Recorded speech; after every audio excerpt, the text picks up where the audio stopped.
আবার নতুন করে অনেকদিন পর। হ্যালো ভিউয়ার্স, আসসালামু আলাইকুম। আবার নতুন করে অনেক দিন পর চলে আসলাম ভিডিও নিয়ে। তো ডেইলি ভিডিওগুলো আমার দেয়া হচ্ছিল না, কারণ কিছু ব্যাপার নিয়ে আসলে অনেক ব্যস্ত ছিলাম, শারীরিকভাবে অসুস্থ ছিলাম, পাভেলও অসুস্থ ছিল, সব মিলিয়ে আসলে হযবরল অবস্থা ছিল। আলহামদুলিল্লাহ এখন সবাই মোটামুটি অনেক ভালো আছি। আর আজকে চলে যাচ্ছি আমাদের বাসার, মানে নতুন বাসার কাজ চলতেছে, এই কাজের জন্য কিছু জিনিস নেওয়া লাগবে। তো সেই জিনিসগুলোই নিতে যাচ্ছি, যেহেতু আম্মু আব্বু সবাই এখন গ্রামে আছে। তো নতুন বাসার কাজটা আমাকে মোটামুটি একটু দেখতে হচ্ছে। শখ করেই ভিডিও বানাতাম, তো অনেকেই আমার ভিডিওগুলো মিস করে, তো প্রায় SMS পাই যে কেন ভিডিও দিই না। তো ভিডিও আবার দেওয়া শুরু করলাম, ইনশাল্লাহ ভিডিও দিব। তো রেগুলার পারবো কিনা জানি না, যেহেতু শারীরিকভাবে আমি পাভেল দুইজনই একটু অসুস্থ।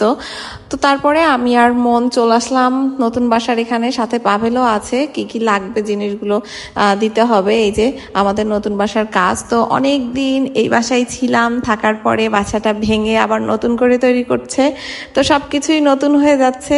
আর এখন আমরা চলে যাচ্ছি বাজারে, যেহেতু চৌকাঠের কাজ চলছে, কিছু ক্লাম নিতে হবে। এই জন্য আমি পাভেল মন আমরা বের হয়ে গেছি। আর আমাদের লক্ষ্মীপুরটা এখন কি বলবো, এত জ্যাম, কারণ এখানে ল্যাবে পপুলার আরও অনেক ডায়াগনস্টিক ক্লিনিক হয়েছে। তো সব কিছু মিলিয়ে প্রচুর লোক। লক্ষ্মীপুর মনে হচ্ছে যে একবারে ঢাকা শহর হয়ে গেছে। প্রত্যেক দিন এখানে জ্যাম হয়, প্রত্যেক দিন এই জ্যাম পার করে আমাদের যেতে হয়, মানে বসবাসের অনুপযুক্ত লাগে আমার কাছে লক্ষ্মীপুরটা। তো কি করব, যেহেতু আমাদের বাসায় এখানে, আর সব বাসাগুলো এখানে, লক্ষ্মীপুর তো আর ছাড়তে পারবো না। লক্ষ্মীপুর মানে লক্ষ্মীপুর, রাজশাহীর এখন প্রাণকেন্দ্র হচ্ছে এই লক্ষ্মীপুর। তো সেখানেই যেহেতু আমরা থাকি, তো জ্যাম তো কাটিয়ে উঠতেই হবে। সবকিছুরই কিছু সাইড ইফেক্ট আছে অবশ্যই। কিন্তু প্রচুর গরম পড়েছে, আর বাহিরে বের হয়ে মনে করলাম বাহিরে একটু ঠান্ডা লাগবে, তো না, একেবারেই ঠান্ডা না, বাহিরেও প্রচন্ড গরম। তো ওয়েদার দেখেন, মনে হচ্ছে যে একটা গাছের পাতাও নড়ছে না, আসলেই নড়ছে না, কারণ একটুও বাতাস ছিল না। তো এই গরমের মধ্যেই চলে আসলাম বাজারে। বাজারে এসে আমি ক্লাম দেখছিলাম, যেহেতু এইগুলো সম্পর্কে আমার সেরকম ধারণা নাই। তো কয়েকটা দোকান আসলে খোঁজ করে দেখতে হবে যে কিরকম দাম, কেমন কি অবস্থা, যেহেতু এটা সম্পর্কে আমি জানি না, একেবারেই নতুন আমি এসব লাইনে। তো কয়েকটা দোকান খোঁজ করার পর ধারণা নিলাম যে ক্লাম কোথায় পাওয়া যায় ভালো। তো সেখানেই চলে যাচ্ছি এখন। এখানে যে ক্লামগুলো দেখবো, আসলে ক্লাম কি জিনিস সেটাই আমি ঠিক মতো এখনো জানি না, কিন্তু কিনতে চলে আসছি, কি আর করব।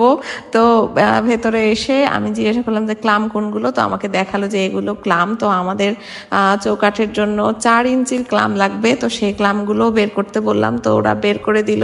এখানে 2 ধরনের ক্লাম আছে, একটা হলো সাদা আর একটা এরকম কালো। তো কোনটা নিব বলছিল, তো সাদাটার দাম একটু বেশি, তো সাদাটাই নিলাম, সাদাটাই ভালো লাগছে, কালোটা কেমন যেন লাগছে। তো ওরা ক্লামগুলো নিয়ে, এগুলো এখন কেজি মাপে বিক্রি হয়, যেহেতু এগুলো লোহা, তো সেগুলো এখন বের করছিল। আর এগুলো মেপে আমাদের নিতে হবে।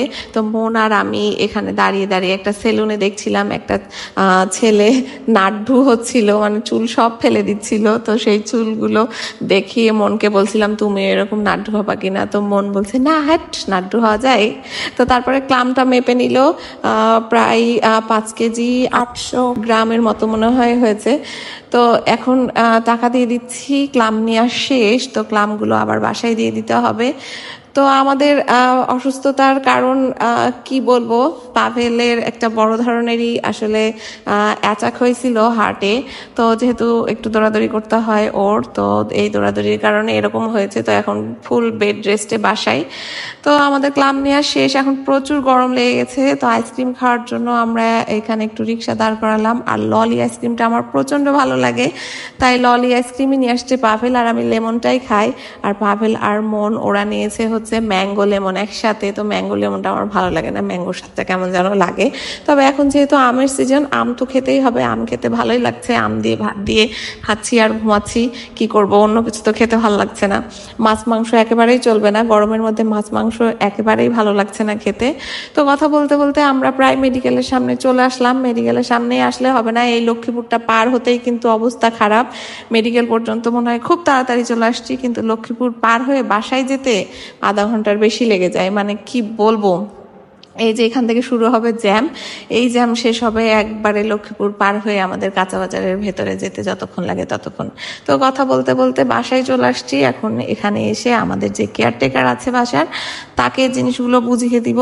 তো সেই জন্য এখানে নামছি। তো আল্লাহর রহমতে দেখতে দেখতে আমাদের বাসার প্রায় 6 তলার ছাদ ঢালাই চলছে। তো দেখতে দেখতে বাসা কমপ্লিটও হয়ে যাবে ইনশাল্লাহ, খুব তাড়াতাড়ি বাসার কাজ শেষ হয়ে যাবে।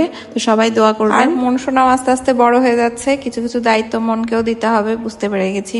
মন দায়িত্ব নিতে শিখছে, হুট করে কেন জানি মন বড় হয়ে গেল। অনেক দায়িত্বই পালন করে, বাসায় একটু ঝাড়ু দেয়, জিনিসপত্র নোংরা হলে পরিষ্কার করে, মানে ও একাই দায়িত্ব নিতে শিখছে, মাশাআল্লাহ আলহামদুলিল্লাহ।